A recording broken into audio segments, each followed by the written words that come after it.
more open philosophically to doing quantitative easing than you were certainly when you're doing quantitative tightening to the tune of tens of billions of dollars per month. So it looks like they're focusing more on the employment situation, less on the inflation situation. We got a cut from the Federal Reserve. We got strong economy, GDP, and unemployment guide in the summary of economic projections.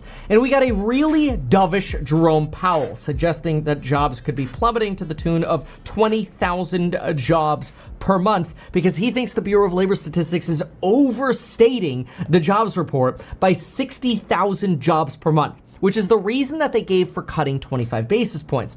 He says that the Fed voted on a vote of 3-9. So 3 did not vote for this 25 cut and 9 did. We got Goolsbee and Schmid going for 0 and Myron wanting 50. So he wanted a bigger cut, which is also what Hassett said earlier, that we should be pushing for a 50 cut. But I want to get to the most interesting stuff first, which is that Powell told us that this jobs market is the big concern, and they will not let policy stand in the way of the jobs market stabilizing.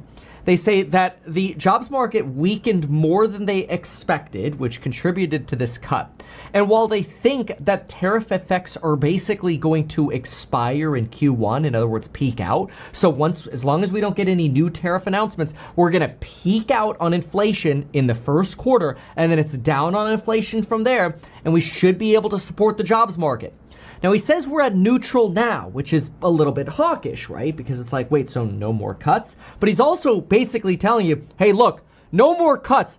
But if the job market actually keeps weakening like this, we're going to keep cutting and printing, basically. So we've got to break this down. He makes it clear towards the end of his press conference that the labor market has significant downside risk. And he it's almost like he read the Howard Marks piece that we were reviewing this morning in the live stream, where he says that if the job market turns down, this is going to be a very unique downturn because it means that AI, the very thing that induces the downturn, might also prevent the recovery. Because usually when you have innovation like cars or radio, or you have a recession, you create more jobs after the innovation or the downturn. But this innovation-led potential downturn could actually eat the very jobs that would cause and keep you in a depressionary state.